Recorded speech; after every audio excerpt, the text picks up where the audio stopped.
Hey, everybody. Welcome to On the Homefront. My name is John Murphy. Very happy to be with you once again here on WILI. You might be catching us live at AM 1400 or FM 95.3. We also record our shows for YouTube, and they're posted for people to catch 24/7 anytime. And it's part of our weekday block from 5 to 6 p.m. every Monday through Friday. All those shows are posted, so we give people more and more chances to get information and to hear from our guests each week. So our show is very busy again. We're going to hear in the second part of the show from the Voices of Concinnity, a very interesting vocal choir that's based in Connecticut. They do a lot of vocal performances, and they also do special events to raise funds for local organizations. So we're going to talk about the work that they do. Also, at the end of the program, we're going to talk about a growing movement across the state to form tenant unions. This will be our third program in a series. A lot of people are getting very stressed about rent increases. Landlords are getting stressed about tenants who are now unable to pay their rent. And there's a lot of breakdown in the accountability of local towns and zoning boards. So we're going to have another conversation with people in Putnam who've been having quite a bit of trouble.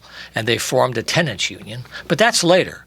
Right now, I'm going to open with one of my favorite subjects is radio. That's why we're here on WILI, and I've got two people here very involved with radio that are going to talk about an event happening in October at the Packing House about the history of radio. So we're going to take a few minutes to talk about this event. Just keep track of Tuesday, October 17th at 7 o'clock at the Packing House. And we're here today on my far right. I'm very happy to have Ryan Elgin with us. He's the Assistant Director of ECCHAP, the Eastern Connecticut Center for History, Art, and Performance. They're on Route 32, up in just a few miles north of us in Wellington, I should say. Route 32, Wellington. And next to me is a radio cohort, Morgan Cunningham from WTIC. He's the morning news anchor, and he also does talk shows on the weekends. He's been with radio here locally for many, many years. It's great to have you guys in the house. Hi, John. Thanks for having me. There we go. So what we'll do to start out with is give Ryan a chance to talk about this series, which started in the fall, or in the spring, I should say, and we're trying to bring attention to radio as it comes to some very historic changes. So Ryan, thanks for all the good work you're doing to make this happen. Thank you. And kind of give us an idea of what you're trying to do up there. Well, we started back in May, actually, of the History of Radio Part 1 in Connecticut. We had John Ellsworth of the Vintage Radio and Communications Museum of Connecticut up in, I think that's in Vernon, and he introduced the topic. We're looking for an overview, a chronological history of the history of radio in Connecticut. And he kind of started us off with what is radio? How did radio waves get discovered? Marconi, Morse, what did we use before radio, carrier pigeons, etc. And he kind of laid the groundwork for this part 2 coming up in October. Right. And that's why I'm here with Morgan, because he and I were asked to prepare the second part. So what we're going to do is look at Connecticut and how different kinds of radio evolved over the years. So we're not going to do a whole lot of stations, because for a small state, we actually have a lot of radio stations. But we're going to look at commercial radio on the AM side. On the FM side, top 40 progressive radio, religious radio, country radio, college radio, and even web radio.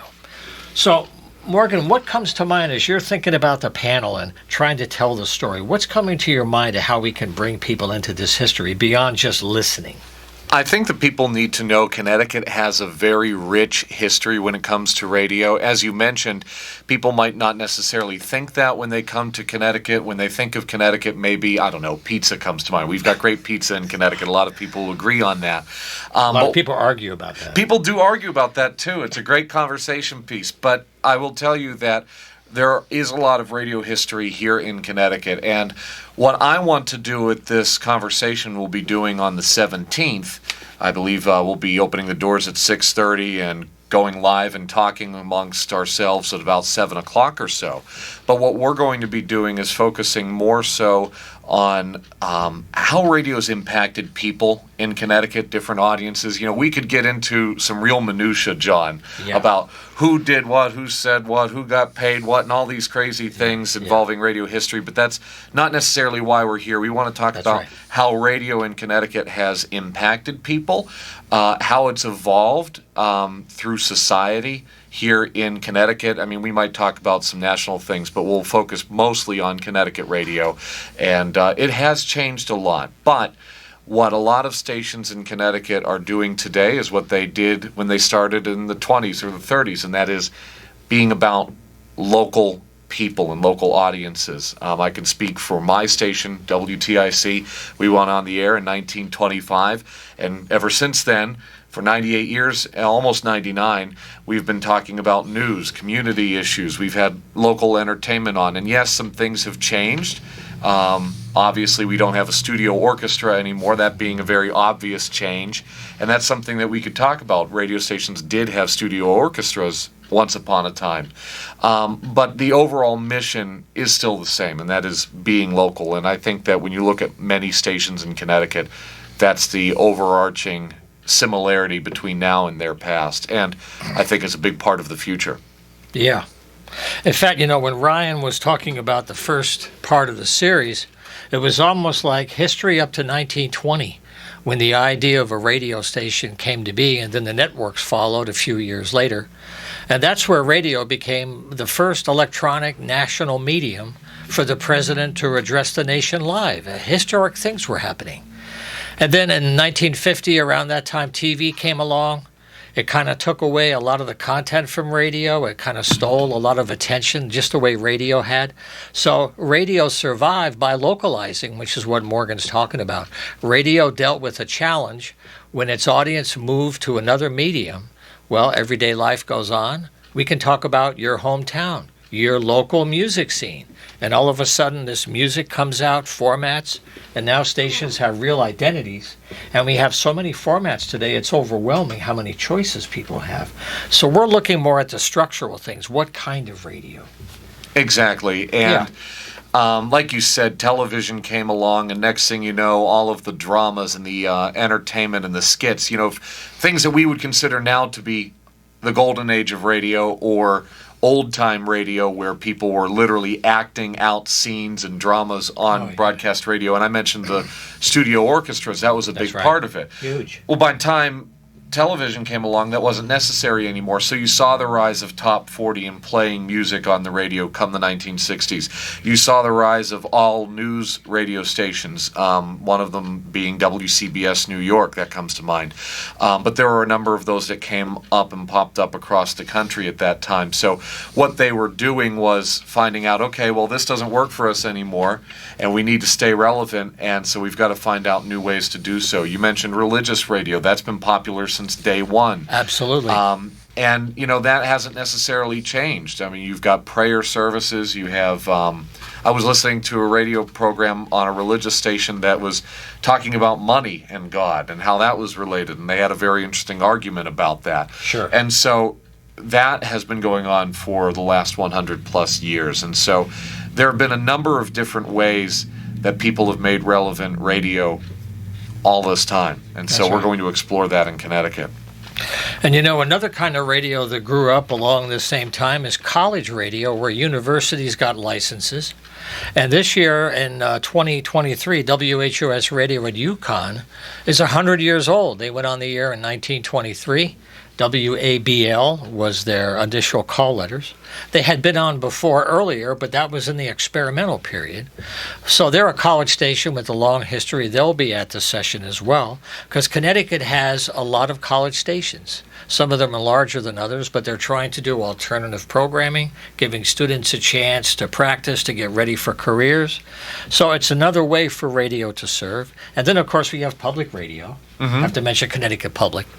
So this is what we'll be looking at on the 17th. But while we have a few minutes to go, I want to give Ryan a chance to talk about the center, because they do special things throughout the year. They have a wonderful gallery space. They got a grant recently to upgrade the physical plant of this mill to have it restored. So can you talk about the other things you guys are doing throughout the year at the center? Sure. EC CHAP is the shortened version of the very long nonprofit name of Eastern Connecticut Center for History, Art, and Performance. Right. And our mission is to engage the senses, ignite the creative spirit, and preserve local history. And we do that through a couple facets. We have the Gardner Hall Junior History Museum, the Dye and Bleach House Community Gallery that you mentioned, and also the Packing House Performance Venue. You mentioned some grants. We actually have a grant going on right now, should be completing in end of October for our museum. Total facelift of the museum, new carpeting, new display cases, new text panels. So it's going to be a nice unveiling of that. Nice. We'll talk about that for sure. I want to mention the website, too, because anything we're talking about, there's two websites to follow up. One is for the center. It's ec-chap, chap.org, ec-chap.org, or thepackinghouse.us, which is a performance venue. And they do events throughout the year as well. They have a Jimi Hendrix Film Festival in October and November looking at rare footage and old TV shows and concert footage of Jimi Hendrix. Do you want to run down what the Packing House does throughout the year, too? That's a major local venue. Yes, I actually have some events right here. Tonight, actually, there's going to be a talent showcase. We offer these monthly. That's right. Totally free for everybody to come. You can BYOB if that interests you. Sure. Featuring local and regional performers displaying any talent they have, acoustic music, a cappella, juggling. Everybody's welcome to attend. I think we actually have tonight, it's at 7 p.m. tonight, and it's totally booked, so should be a good one tonight. We also have a monthly poetry series now. That's new this year. Just started last month. Again, totally free for local poets and spoken word artists to display their work in front of a live audience. Right. For music, I'll just mention one musical act upcoming. Sure. October 28th, we're going to have Sonoro, who is a Connecticut trio, strings and piano, and they're going to be playing acoustic music, their own original work, kind of like a genre-defying jazz, blues, Latin fusion kind of music coming up on October 28th. It's nice how so many bands now are really putting aside the labels, and they're just mixing rhythms and instruments in new ways, and the fusion and mashups are really interesting what they're coming up with, acoustic or electric. And they do jazz, they do bluegrass, folk, all genres throughout the year. It's a good venue. I have to say I've been there many times. It's upstairs, and it's all wood and glass, so you have very nice sight lines. The acoustics are really nice. It's a bright room, actually, but it's a really nice layout, and you don't need to have a lot of volume. The sound carries really nicely without holding your ears, you know.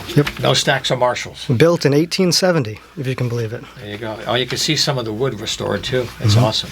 So I always like going there because it feels like I'm experiencing history while I'm currently enjoying something new and present, new music, new performance. But yet we're in this facility that's older and historic. I love it. Right. So once again, that's ec-chap.org and thepackinghouse.us. In case you joined us during the conversation today, we're talking today with Ryan Elgin and Morgan Cunningham. There's a special radio event on Tuesday, October 17th at 7 o'clock at the Packing House. We talked before about what we're trying to do. Morgan, what do you think some of the takeaways could be? If people make it, if they listen to radio at all, cars or otherwise, what are some of the things that we're hoping to have people remember about radio? I think that, you know, for the most casual listener, whenever I do a newscast, whenever I do a talk show, I try to think about the most casual listener, the guy driving a dump truck going down the highway listening for maybe 5 minutes. I think that what people at that level, or the most devoted radio fans of all, I think that what we all should take away from this conversation is that you can't replace local media. There are people in the community, very engaged in the community, that follow news from very, you know, in the weeds local stories to stories of major national impact that impact everybody in Connecticut, no matter what corner of the state you're in. And I think that people who listen to radio for any amount of time should know that there are people that work very hard to do that and also entertain people, and we're there for them when things go wrong or when things are good, and word needs to get out to people. And I think that that's one thing that unites all these radio stations together. Everybody does it differently. That's part of the fun, too. But it's part of the fun, and it's part of the mission. Yeah.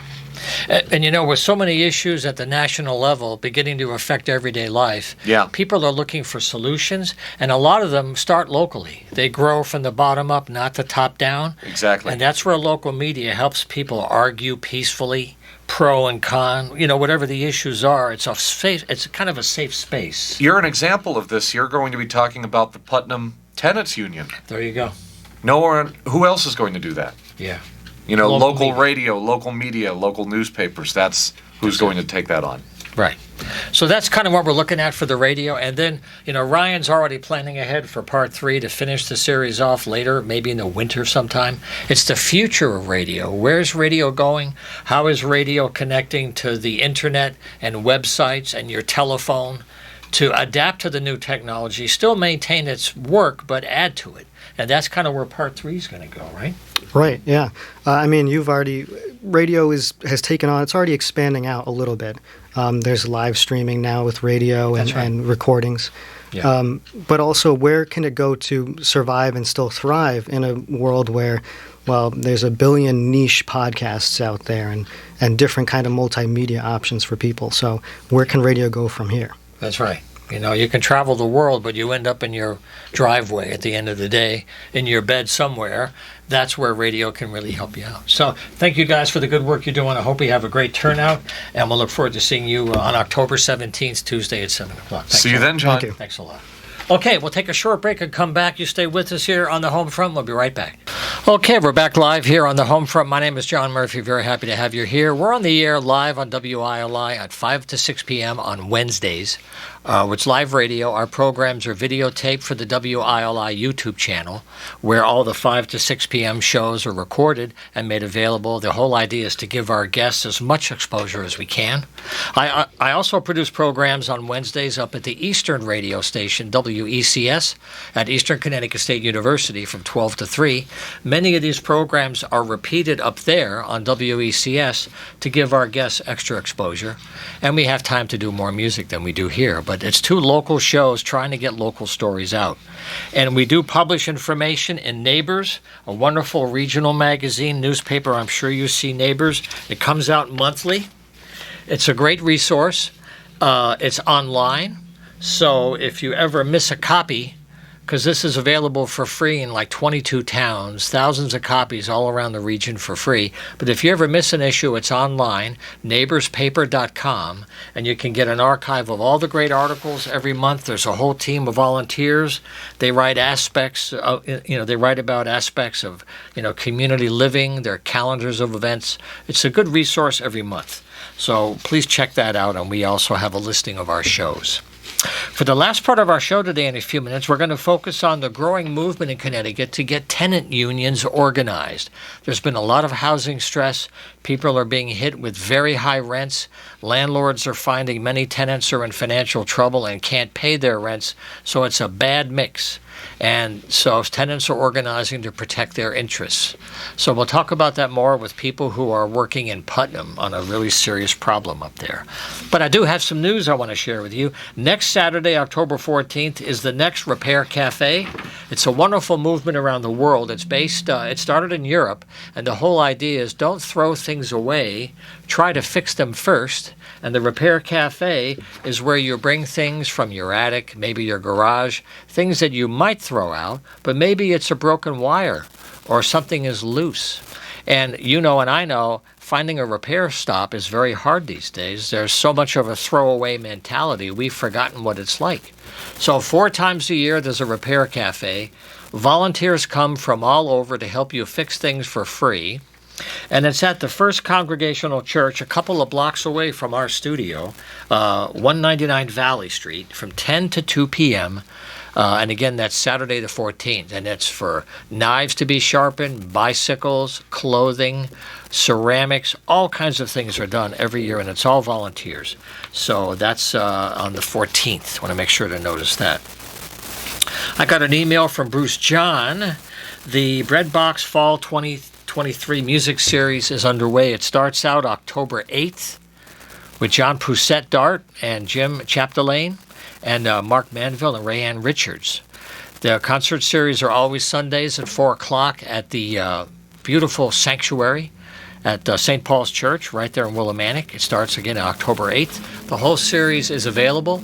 If you go to breadboxfolk.org, you'll get the whole schedule and how to get tickets. breadboxfolk.org. Thank you, Bruce John and Therese. A couple of more things up at Eastern. We talked about this last week briefly.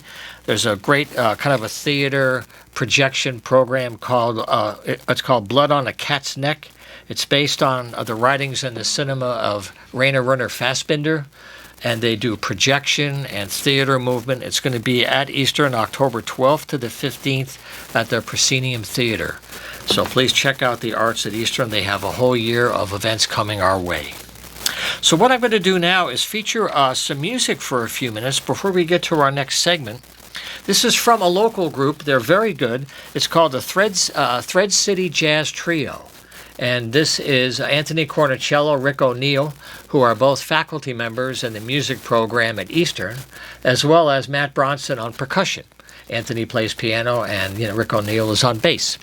This collection came out, I guess, a year or so ago. It's a really nice mix of some jazz standards, and they do a real nice rendition of a couple of tunes here. So we'll do one right now as we get ready for our phone call about tenants' unions and housing problems in Putnam. This one is a cover. I think we decided to do a Charlie Parker classic, Billy's Bounce.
Okay, we're back live here on the Homefront on WILI, and our topic now to close out our show is a growing movement across Connecticut for tenant unions. And I'm on the phone today with someone in the Putnam area. Her name is Katy Slininger, and she lives there with her husband and her 3-year-old son, and the location is the Lofts at Cargill Falls Mill. It's in a fairly new apartment complex in the area, and they've been having troubles with the physical condition of the facilities, and they've been having real problems getting them fixed. So, Katy, thank you for sharing some time today and for all the work you've done for many months to show us an example of how our normal system is not working that well these days. Yeah, thank you for having me. So maybe without losing us in all the details, but the issue is lead, mold, health issues, water leaks, basic landlord issues of buildings, and these were supposed to be fairly new and restored, and things didn't work out quite that way. So could you talk about how this started for you and how you got to the point where you had to organize and not just act alone? Yeah, and like you're saying, so we're at the Lofts at Cargill Falls Mill in Putnam. And it was a fairly new redevelopment project. It was only open since about 3.5. And we were in that almost in the very first wave of tenants that were in the building for the very first time. And part of the appeal was It was newly renovated. Everyone kind of assumed everything would be, totally set. I raised my kid there for several years. He's actually 4 now, but he grew up there since he was 18 months old. Wow. And then this past Christmas, we all got letters from the local health department, the NDDH, telling us that a toddler had been severely lead poisoned in their unit. And it turned out that unit had 4,800 times the EPA limit for lead dust in their apartment. And this child was severely injured from the lead. I mean, he's going to deal with the health effects for the rest of his life. And that was a 2-year-old at the time. And you did say 4,800 times? Was that correct? Yeah. Okay. So the EPA limit for lead dust on a square foot of flooring is 10 micrograms per square foot. This child's unit was 48,000 micrograms of lead in a square foot of flooring. So he was literally breathing in lead. It wasn't like eating lead-chipped paint. Mm-hmm. It was actually in the air. Wow. So how did this get to be a public fact that people began to share concerns about? So when we first got that letter, like I said, it was right after. And so as a parent, I was one of the first people to get a lead inspection, just because that's the way the law works. In a unit with a kid under 6, they're mandated to have an inspection. So right away, there was about 7 families that had kids 6, and all of us immediately got lead inspections, and the results, all of us had hazardous levels of lead, whether it was lead paint that was still exposed and not encased, like in regular remediation, or lead dust, or a combination of the two. And so that all happened by mid to late January. At the same time that we were going through that inspection process, we started organizing as tenants and meeting together.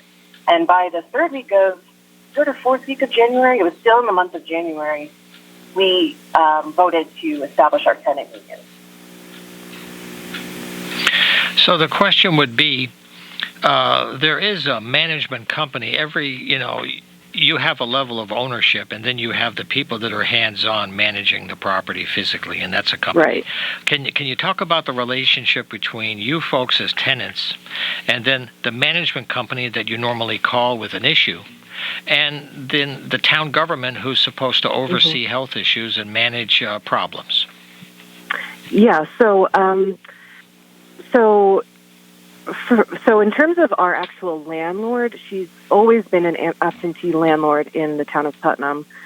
She owns other properties. The other properties are multifamily homes, most of which have been condemned, and 2 of them were condemned last year with families still living in them. And then she still has held on to this property, but she's been absent in terms of accountability for those other condemned homes. The town couldn't find her. Putnam had to pay for the relocation of those families. Wow. And then she has continued to own this property, but I think because it's mediated by Conover Residential, our management company, in fact, I know, the reason it's mediated by them, whether they're working on a contract or whatever, they are actually still responsible for maintaining the property. So we've been focusing our leverage on Conover. And in terms of the town, we have there are a few unique aspects to our case, and also it is a pretty extreme case for a lot of reasons that, it could take a whole hour to go through all of it, but could you talk briefly about, without all the details, what are the areas that make it extreme? What aspects? Yeah. So, the lead in and of itself, that involves potential criminal neglect, and in terms of, we can't obviously speak to responsible parties because, one, we don't know fully, and also there's ongoing litigation. Sure, understood. So, and so still, we found out about this end of December. Still, not everyone has had a lead inspection. Their legal mandate was those original 7 units, which they inspected and abated, which, my personal opinion is it wasn't a full remediation, which I think I'm still worried about the levels of lead in my unit, even though we had abatement. So there's still that ongoing. The mold and the water leaking is Right. based in like some structural issues. There's a ton of unsealed masonry because this is an old, one of the oldest mills in the country. And what we've pieced together as tenants, and again, there's so many parties involved because this is such a massive development project. It is. That's true. Yeah, but in terms of what we can tell, like has happened or did not happen, is it looks like construction stopped suddenly halfway through the development project. Between the lead dust not being cleaned up, drywall not reaching the ceiling in most units. Whoa. There's no ceiling around pipes that go through floors, so you can like look up into other floors. The unsealed masonry just sweats moisture, or when it rains, it pours down walls. Like there's this one basement wall facing the Quinnebog River, and it's a long, like 20-foot long stone wall that's a residential hall, and it is all unsealed masonry. And when it rains, it's like a it's like a 20-foot long water feature. Yeah, we had some heavy rains lately too. Some heavy rains. Yeah, seriously, yeah. So that has almost been more of an acute problem for a lot of people because, if you don't have a child, lead hazards can be fairly low depending on the specifics, but people's upper respiratory health has taken a huge hit. There's people that are otherwise healthy that get asthma symptoms, including me. Last winter, when you start closing your windows, and you're breathing more of the internal air, my last fall and winter, as we started to close windows more, my kid ended up in the hospital like 4 times with upper respiratory illnesses that his doctor thinks is related to mold. And he was out of school for like 7 full weeks. So the air quality, whether it's lead or mold, that is like the health issue that we're facing. But it goes back to these structural issues that seem rooted in the original development project and lack of proper construction. Yeah. Yeah, that's one of the leads that kind of connects the dots for us here on the program, because other areas are undergoing massive renovations now. There's a huge demand for apartments and other kinds of housing, and people are putting them up pretty fast. And you wonder about quality when things go that fast. Yes, you do. and if you have historic buildings, that's another skill level that is not commonly known. And I just wondered, have you heard from other folks in the state? I know you had coverage on WINY, a great local station in Putnam, but have you heard from other people that have had similar troubles with their landlords? Yeah, I mean, when we first got started, we were doing a lot of research into people who have dealt with lead issues that were similar, just to kind of see how the cases played out. Lead is definitely becoming, I wonder, it is interesting as a phenomenon. I do think lead has become part of the public discourse around housing. Even Biden passing some increased restrictions and regulations on lead. That's right. Within the past few weeks, yeah. So, I think as the tenant movement gets going in Connecticut, we're a branch of the Connecticut Tenants Union. I'm actually going to a rally in Wethersfield later today. Every other week there's been like a tenant rally in Connecticut, and most of them are through Connecticut Tenants Union. So we're definitely picking up steam, and we're in communication with each other. Lots of people have absentee landlords. Lots of towns hand over public funds to private developers and private landlords that then, take the money and let structures rot with human families inside of them. I mean, it's atrocious. It's really disgusting. And let alone there's a New England initiative generally to remediate brownfield sites like old mills and turn them into housing. That's right. And I love that idea. I mean, there's plenty of benefits. We love the mill for a lot of reasons. One being it actually runs completely on hydropower because of, the existing structure of the mill. It used to run on hydropower. They were able to, renovate that. And, that's right. Yeah, so that is a huge positive to these sites. But without public accountability and letting landlords just commit, crimes. I'm not saying which landlords or what crimes, but crimes against, humanity in terms of how they treat people with that money. And it's like we can use these structures and fully renovate them, make them healthy for humans, not only from the outset, but in terms of maintenance. And in my personal opinion, that comes when tenants have control over their own living conditions, whether that's collective power in the tenant union or through increased regulation through the state. We've got to see some changes for sure. Well, I just want to mention, in case you've joined us on the program today, we're on the phone right now with Katy Slininger. She lives in Putnam with her husband and their 3-year-old son at the Lofts at Cargill Falls Mill. It's an apartment complex. I had Lucas on the program a few weeks ago out of New Haven from the Connecticut Tenants Union. So folks can, do a Google search on Connecticut Tenants Union, Cargill Falls Tenant Union. And when you strategize with people about connecting your own dots, when town regulations are not adequate and state laws aren't specific enough, how do we focus energy on local town people at your local government or your state senator or representative? Where do you put the pressure where you might get a change? That's a really good question. And, it might depend on which tenant you ask because, we have some strategic differences depending on what town we're in and things like that. However, for us in Putnam, it's interesting because something like lead regulations exist, and they're actually pretty stringent.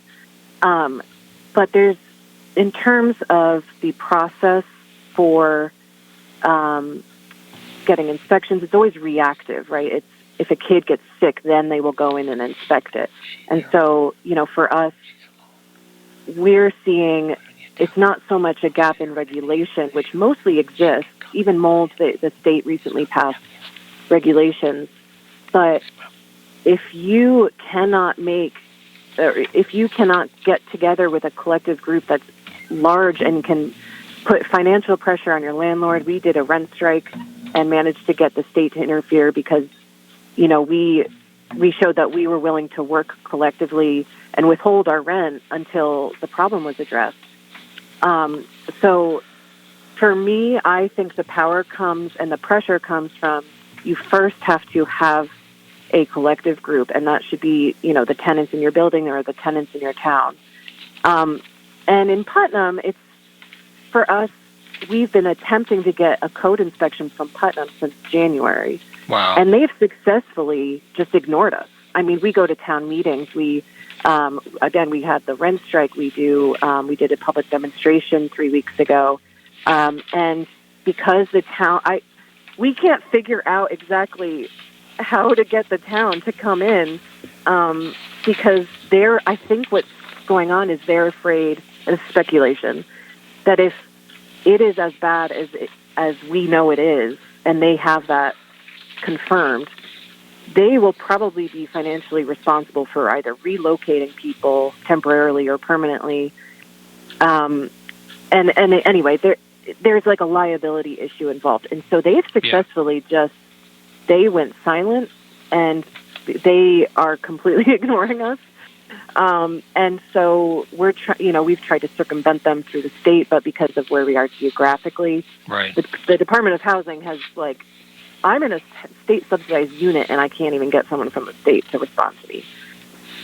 So we're kind of in the Wild West, maybe where we are in the city centers, there's the visibility is different. There's a lot of different factors. Your press strategy is probably a little different, but the number one step is talk to your neighbors, talk to people in your town who rent, find out what we all face a variation of the same conditions because this is the logical end of deregulation and a lack of public accountability and public control over housing. So that's the first step. And then from that point, you hook in with the movement, which is, there's an autonomous tenant union network across the country. There's a tenant union movement basically popping up in every state, and we're all learning from each other. So if you're in Connecticut, there's a hotline on the CTTU website, the Connecticut Tenants Union website. And if you have a group of 2 tenants together, we consider that the starting point for being able to organize and get control over your own health and your own safety and your own living conditions. Yeah, it starts small. A couple of people connect the dots themselves, and they begin to talk to other people. They connect the dots, and we'll stay with the story. I really appreciate you joining us today, Katy Slininger. She's in the Putnam area, and there's also we had folks here from the Wyndham Mills. They have a tenant union as well. We had Jared. Yeah, they're doing great work. They are. So we're going to track the story. We'll stay in touch. I know you're waiting for some big test results in November, I think, right? You said November? Yeah, we successfully pressured the state to intervene because no one was going to do a lead inspection if it didn't come out of our own pockets unless we got the state to step in. Yeah. So they released $72,000 to do a complete lead inspection of every unit, every common area, and we'll get the results from that at the end of this month. And so we'll kind of know where to go from there, and we'll definitely keep you guys updated. That's great, Katy. Well, we'll wait for that, and we'll stay in touch. In the meantime, we'll have some other folks on from other parts of the state as well, keeping this thing going. But thanks for your good work, and I wish you well. I hope everybody stays healthy, and we'll stay in touch. Great. Thank you so much. I appreciate the time. Okay. Thank you. Bye. Okay, a last-minute change here. I'm very happy to have Sarah Kaufold back in the house. She's been on the program a few times before. She's with the Voices of Concinnity and the Concernaire vocal community.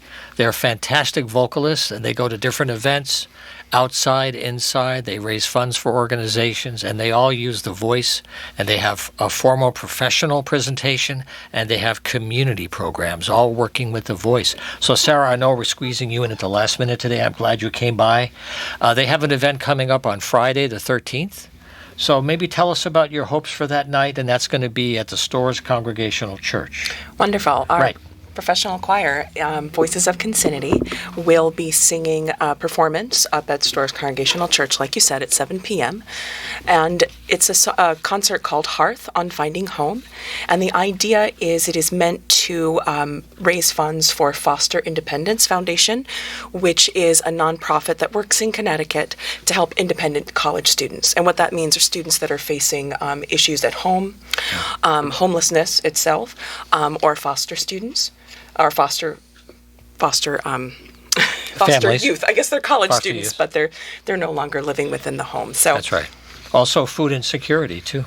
Some Absolutely. of them are really stressed out over some basic food requirements, right? Absolutely. So this is to help them successfully graduate. Yeah. So over the wintertime, how has the group been doing? I know you meet on a regular basis. How have the recent events been going for turnout? The performances are amazing because you have voices.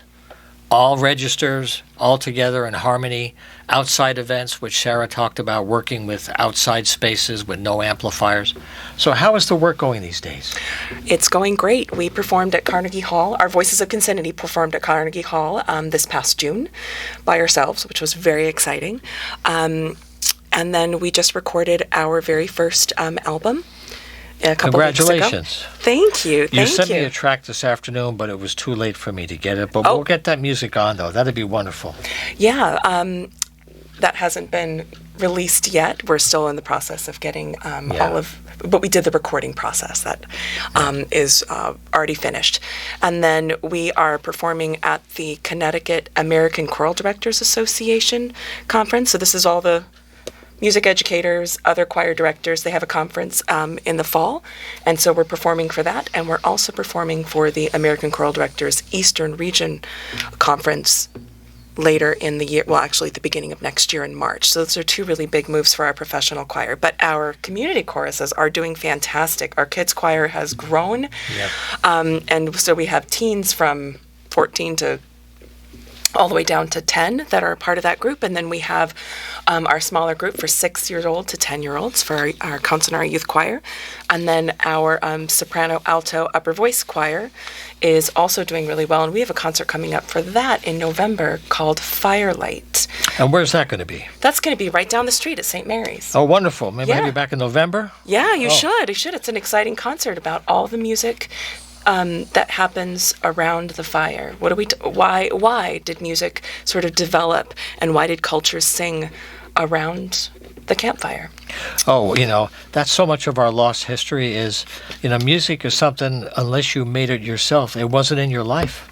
You had to go somewhere where they made music then. Absolutely. Right? And Yeah, and this Friday we have actually a campfire sing coming up at Holiday Hill up in Mansfield. So it's open to anyone who wants to come.